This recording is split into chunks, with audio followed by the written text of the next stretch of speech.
This is the Save Our Steeples interview on Thursday, December 9th, 2021. And we have Marie Mock and Rose Howarth doing the interviews tonight. So ladies, what was your relationship to the original church that was closed? Well, St. Casimir's, that was the parish that my grandparents belonged to. And I believe they got married in that church, if I'm not mistaken. And my son actually was the last one to have a wedding there in October of 2008. So there's a pretty good relationship there. St. Columba for me, my family all was connected to St. Columba. I actually went to St. Columba Catholic School. Is that right? Yeah. Mm-hmm. Yep. So St. Columba from the beginning to the end to the last day. So how did you guys hear about the churches being closed? When did you first hear it? It was right after the school was closed, because the school, there was a big brouhaha with the school being closed. And then And which school was this? West End Catholic, I'm sorry, Okay. West End Catholic School. And right after that was the scuttlebutt that the churches, we all knew something was going to happen. There was no lead up to it. It was just boom. But how did you hear about it? In the news? Was it announced at the church? There actually was a press release, I think. I think it was just a press release from the diocese. I don't remember. I know I was pretty much in shock when they said which church was going to be the standalone church and all the ones that were going to be closed. And why was that? Why was I in shock? Mm-hmm. I don't know. I just think that St. Stephen's always had the dominant presence down here with the Catholic churches. So, and the bishop was Slovak, so I think there was the relationship there. And for me, I had a relative who had lived here all of her life. She was in town visiting and went to church, and it was in the bulletin and it was made an announcement before Mass. So it filtered to me. Did you know that was closing? No, I didn't know that. It was an announcement in the bulletin in the church this past Sunday.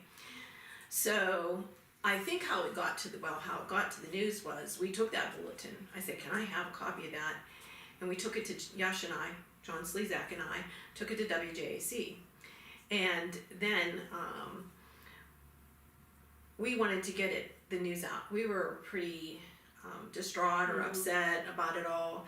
And, the initial reaction was, you can't do that. I had an old fax machine from it was as antique as they almost got, dug it out and faxed it to a couple of the news places. So that's sort of probably how it got out to the news. Wow. Now this was all prior to Facebook too.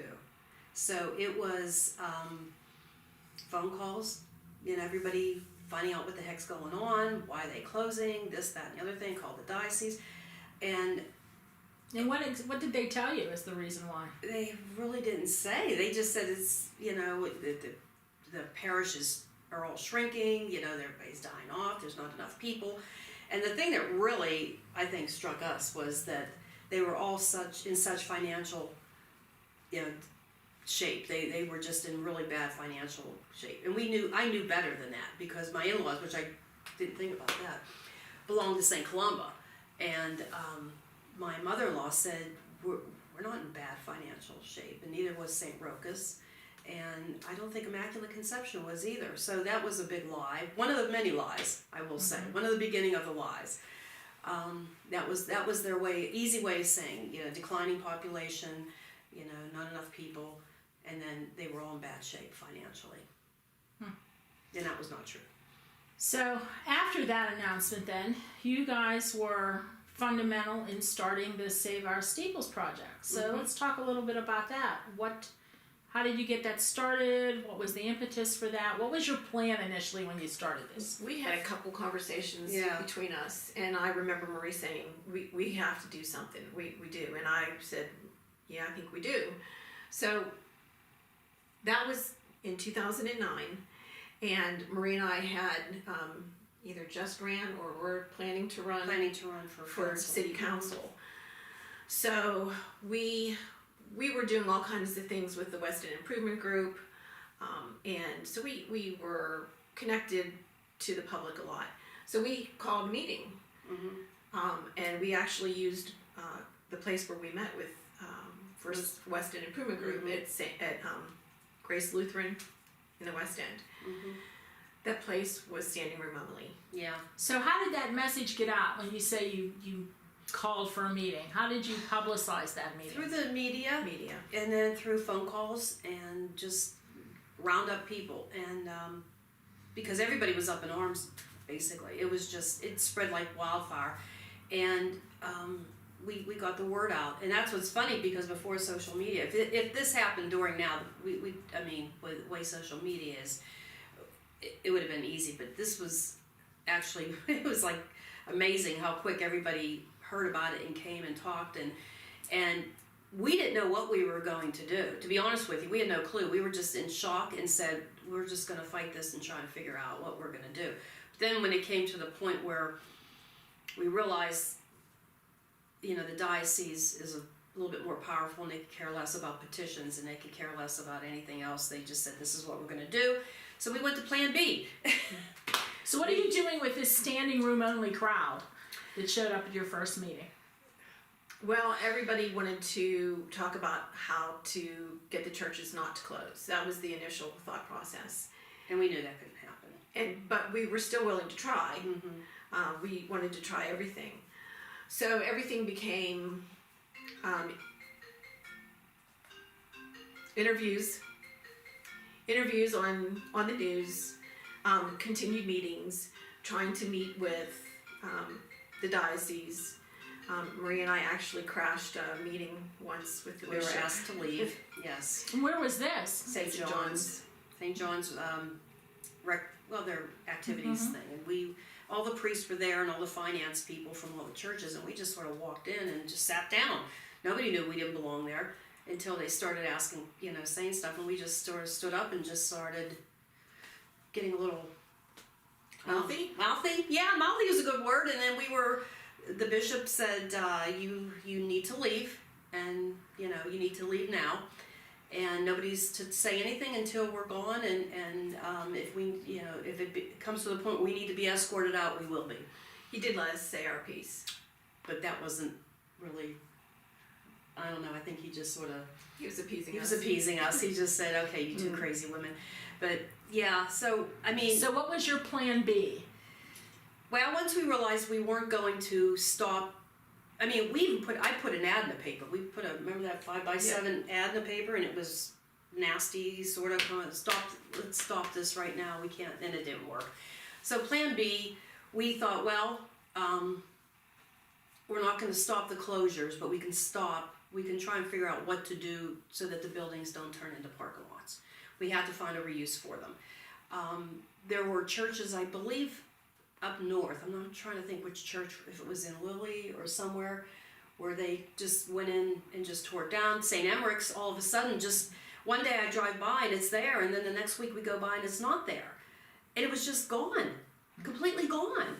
And we thought, we can't do this. I mean, these churches are, not only are they historical, but they're near and dear to thousands of people, and you just can't be so flippant about it. And I think that's the attitude the diocese had, was they were just very flippant. It was just like, wow, these things happen. You're just going to have to deal with it. And it wasn't just us. And No. It just wasn't the, the parishioners that were heartbroken and at a loss for what they, what were they going to do going forward. It wasn't just us. It was the movers and the shakers of the city too, that, there was concern. And the point when I brought up about being connected to council at that point in time, I mean, we had talked about that. There was an economic standpoint. Yeah. Losing the churches or losing the architecture, how much would actually be lost. So, yes, it was the emotional part of it, but there was also The factual. Yeah, there was a lot what Johnstown would lose. I mean, this is a... And what better position than being, on council, to try to make a difference. We made a lot of noise, put it that way. We did. And that sort of... We made a lot of noise to the point it sort of camouflaged the fact that we didn't know what we were doing. We had this plan. We didn't know how to do anything, but we made noise that we're going to do something. we didn't know what. So your We were plan gonna to do be in a something. capital letter was really a small b because we weren't sure. We were No. just going to continue on. We just figured out. I'll tell you what, the one thing that always struck me, and it still does, and I can't remember the gentleman's name. I don't know if it was during the luminaries or one of the festivals or one of the things we were there. He came up, and he was an older man. He's probably long past, but he said, "I just want to be able to put my hand on my church and know that it's still there and going to be okay." And that just, it still moves me to think that he just wants to put his hand on his church, not, say, "Oh, there was a church here at one point, and my grandparents built this thing and all that." And it was, at that point, it was more of an emotional thing. This was just not a building. This was definitely just not a building. None of these were just buildings. So let's talk about some of the stuff you did when you were now officially Save Our Steeples. The activities you did, how you raised money, what you did with that money that you raised. Talk a little bit about those things, because you did a lot of stuff. We did everything. We hawked anything we could, yeah. But the group, well, let's just go back real quick. The group from that meeting at the church, it filtered down to the core group that we started with. And then a few people came on board. I think you were one of the ones that came on board and said, what's going on over there? I need to get involved in this. So, but yeah, it worked out. I think once the writing was on the wall that the churches were not coming back, that those people then, went other places. They didn't want, really, I don't want to say in a negative way, but they really didn't want any part of trying to save the church. They just wanted to have, their mass there, and that's perfectly fine. But the group that Marie's referring to are the ones that have been, interviewed here, and Others too, yeah. yeah, and so we tried everything that you would think of to do on a bigger scale. Spaghetti dinners, basket parties. We did that. T-shirts at every festival. We had holiday concerts over at Aces. Mm-hmm. Gary, who was alive at the time, was so generous to us. He let us have the hall at no charge, and we'd get a group. We'd have a dinner of some kind. So he'd do his famous Chicken, rigatoni, meals. pigs in a blanket. And we did it several different times and made some nice money.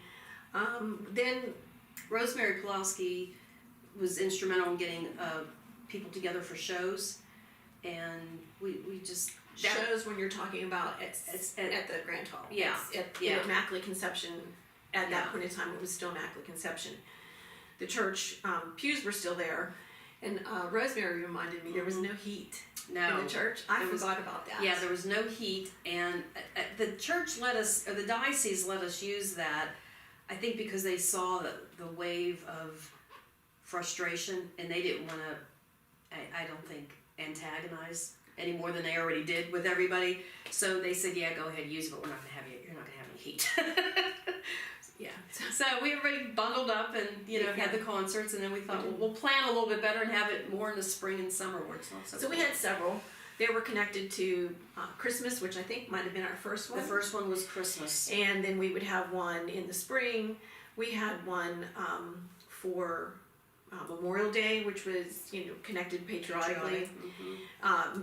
Several times after, we had Rosemary Pulaski allowed us to use the Bottle Works, so we would have a little finger food reception afterward. I remember the first one. There wasn't a cracker left. There were so many people. It was well received. We had 5K race walks. Several times, yeah. Mm-hmm. Yeah. We did, Marie referred to it earlier as the luminary. We had people make a donation for a bag they could put in memory of, or some kind of message. And we lined Broad Street. T-shirts. Oh, the pews. We got the pews, and my husband broke them down into like a little bench. Chanced those off, I think 3 or 4 times, right? We were a staunch part of the Polka Fest, or the Ethnic Fest, on the corner of Chestnut and Fifth. Fifth, yeah. There with our bench, and we sold tons of chances for the benches that came out of Immaculate Conception. We used those because they were so the style of them. Yeah, and they had the little number pew size on and the little cut in the hat hooks. Yeah, and there was something about the wood too. I can't remember. Yeah, but the CDs. while the churches Well- were still open, we had somebody go in and videotape and put to music the CDs, and we sold, I don't know how many CDs. A ton. Oh my God. We had kept them ordering remade them. several times. Yeah, And you were the author of the book. great. Interviewed my mom.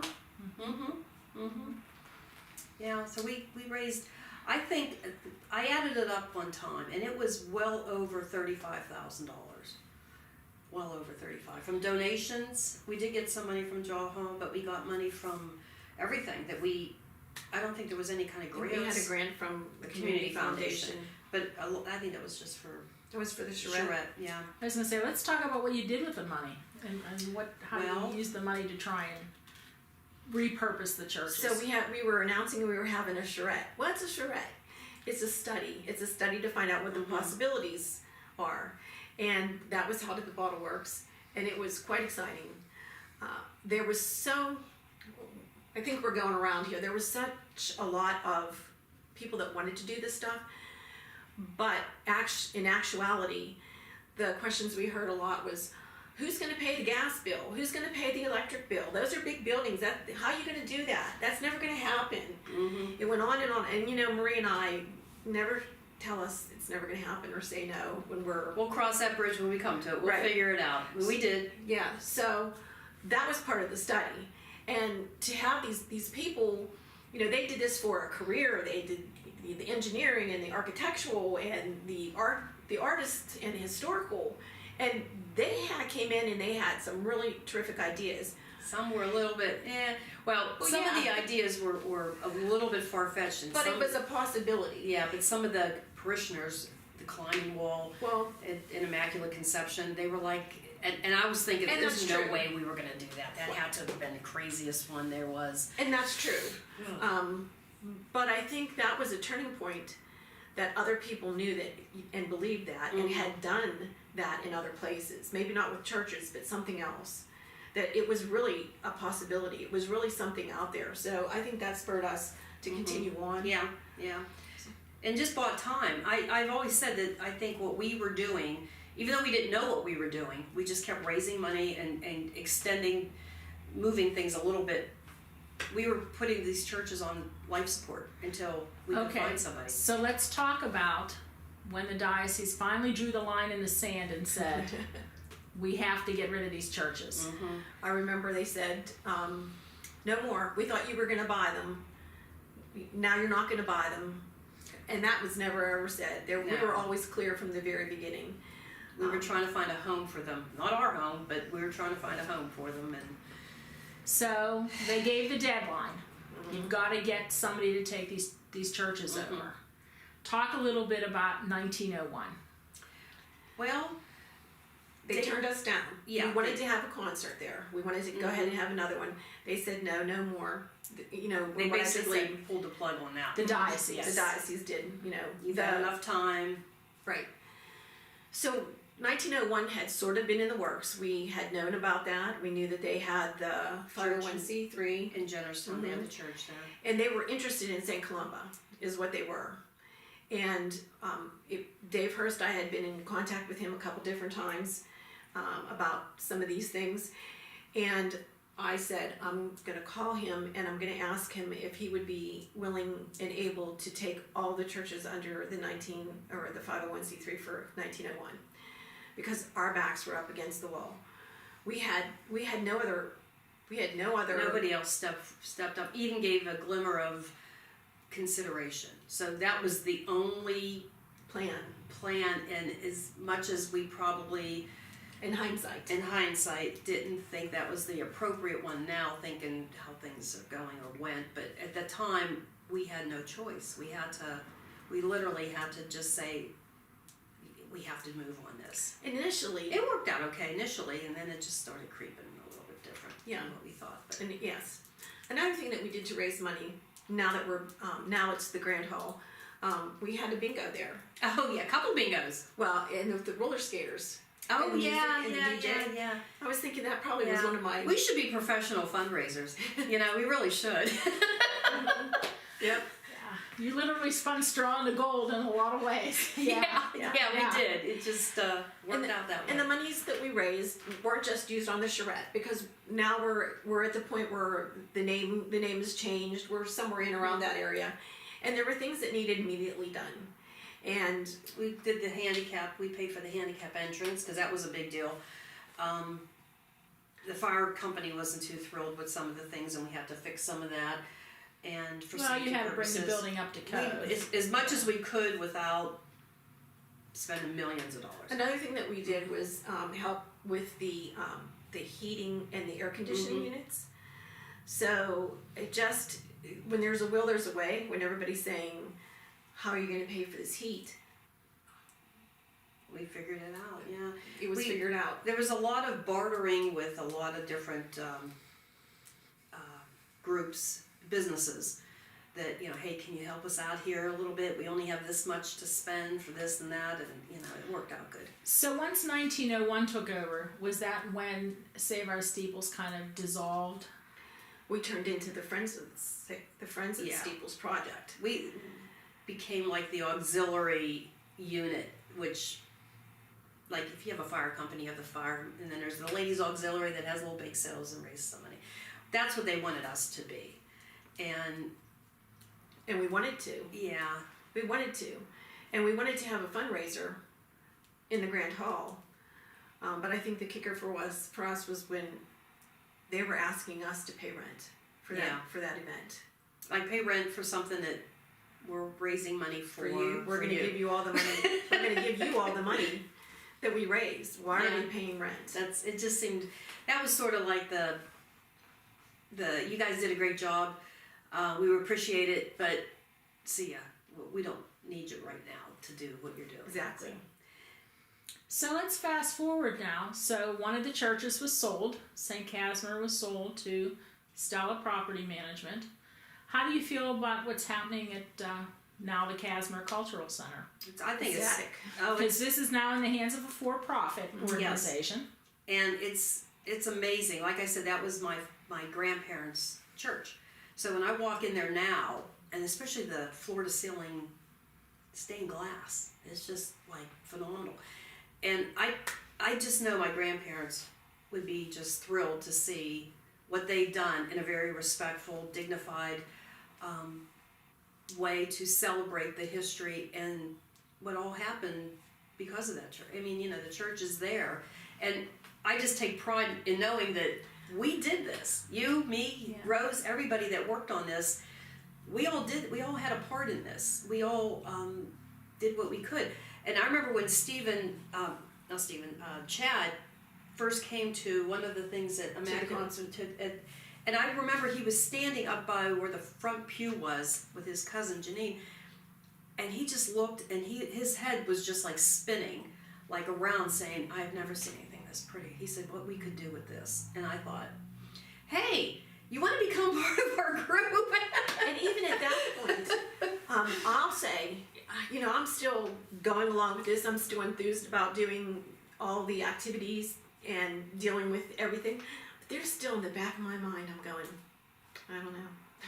I just don't know. I don't know if this can happen. Even at that point, I was like, we'll see. Because there were so many people that asked a lot of questions of us. Then you start thinking, maybe were they just another one of these people that didn't, but they carried through. And I think we, everybody, are so fortunate to have that building fall into their hands because, like Marie said, they had a vision, and they saw. And it's rare that you stumble upon somebody that has the same kind of vision you do, and your mindset is exactly lockstep the whole way through, that was their intention to preserve these buildings. What are the chances of all this? You and everybody else that did this stuff, what are the chances? I'm sorry, there is some kind of divine intervention going on here, because I'm going to say it. I'm not the most brilliant thing, and I think we can handle this, but we're just not Einsteins here. We just work really hard. We had a mission. We worked hard. Let's talk a little bit about, because right after the church is closed, I know there was a lot of anger in the community. But now when I run into people and they talk about the churches, they've kind of gone through those stages of grief, where there was Yeah, the anger, acceptance the and denial, all and that. now they're to acceptance. Mm-hmm. So I know that there's people now who care about what happens and think that everything that happened was good.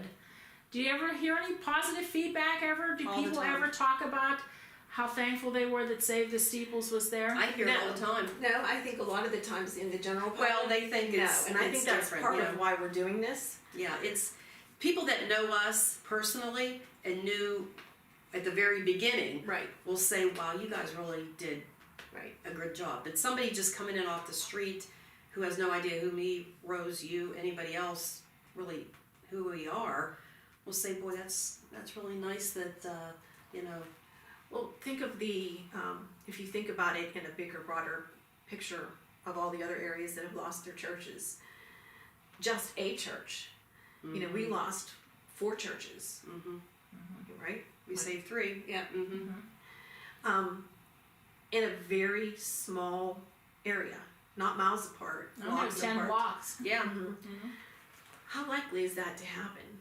How likely Mm-hmm. that we can save these structures in that short time where, like I said, nationwide, they're closing all the time and they can't save one of their churches. Let alone 3. Yeah. We're very lucky.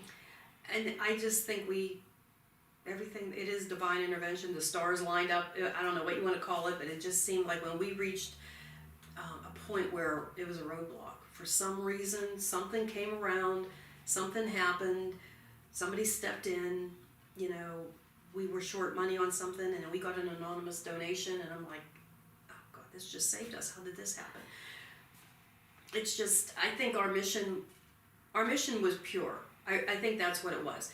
It had nothing to do with me or Rose or anybody else getting any kind of benefit of this. Right.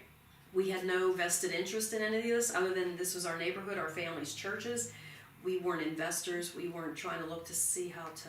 We weren't going to get any grant money No, from it. no, we Or weren't. We employment weren't. from it. It We wasn't just- boosting us in any way, shape, or form. But just the true, pure fact that the guy who said, "I want to put my hand on that church," and I think that just resonates with us. That this is a true mission that we were on. There was nothing in it for benefit of us at all. It was just something that needed to be done for these churches, for the people that came before us, that built these churches, that came immigrants. This was their meeting place. This is where they lived. This is where they worshipped. We had to do something. So some final comments here. What do you think about the future of the facilities? Do you think I'm think not it's sure a what's bright going, future? I'm not sure what's going on with St. Columba. I'm a little concerned about Because that one. I'm concerned about that too. I think that if you take the pace that the Grand Hall got turned around, I know there's some things that need, They're moving along pretty good. Yeah. From start to finish. In that short period of time in Casmer's, Yep. St. Columba is I'm a behind little concerned about that. They're behind the I curve think on there could be, now, is there information that we don't know? Or do they need another Save Our Steeples? that. We'll come out of retirement and save them. It's the least we could do. Right. But yeah, well, that was my husband's church, and there's a stained glass window there that has his grandparents' name on it that they donated it. And I just keep thinking, oh, a very important thing we forgot to talk about, the stained glass windows at St. Columba. Yes, they were due to be sold, and the pastor at the time had the ones removed from the sheets side and was going to sell them to a developer down in Florida. And this was during, I guess, the real estate market crash, and that's the only thing that really saved those windows, because the developer, I guess, it backed out because he lost money, and there's no Another development. divine intervention. And we went to that meeting too, and we said, hey, what are you selling these windows for? Remember that one? Yeah. And Father said, you don't know what you're talking about. I'm not selling any windows, but the finance committee said, yeah, he was ready to sell them. So we called him on that, saved those windows, hopefully, because, we didn't want them to be sold, so the jig's up. We knew about those. And they're still there. They're crated up. They're there. So yeah, we saved those windows, but there wasn't much we were, I guess, afraid to approach anybody. And if we saw something that was a little shady or whatever, we just went and said, hey. There was a comment, there was a, words. There was a piece, an editorial is the word I was looking for, in the Tribune way back. I think it was Chip that wrote it. I'm not sure. But I'll never forget it. It says, leave no stone unturned. And I remember telling you that every time, leave no stone unturned. Contact everybody. If you don't ask the question, can you do this? Will you help us? Can we have this? You know, they might say no, but if you don't ask, they can't say yes either. So I live by that philosophy most of the time. And we did back then a lot. Yeah. A lot. Yeah, that's it. Yeah, I still have the box with all the documents in it, and I still have a box of stuff too. I've seen Barb's. Barb's is way more organized. yeah, it's just a computer box with stuff everything in here. I literally have. I think maybe I parted with them, but the little stubs when people bought the church raffle ticket, I literally still had them for a while. I kept them too. I don't know what I was going to do with them. Call them up and say, hey, we need some help now or something. I don't know, but I have the cork in desperation. from when I have the cork too. for this when it went to 1901. I have the cork. The champagne cork. Champagne cork. I still have that one too. I have mine. Yep. And the first person that got married there, which wasn't that was the other thing. You weren't allowed to have any weddings there.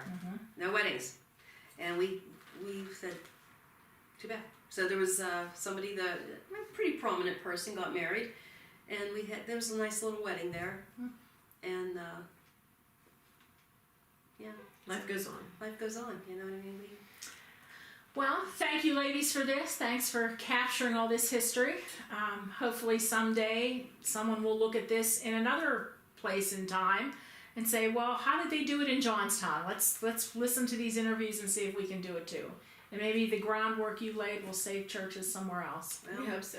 There was a church in New England that approached us, the people. They gave us a donation. Connecticut, they were from Connecticut. They were trying to save their church and saw us. We were in some magazines or in the paper or something. Or You name it, we were in it. So hopefully, our legacy lives on. Okay. So, Thank thanks. you.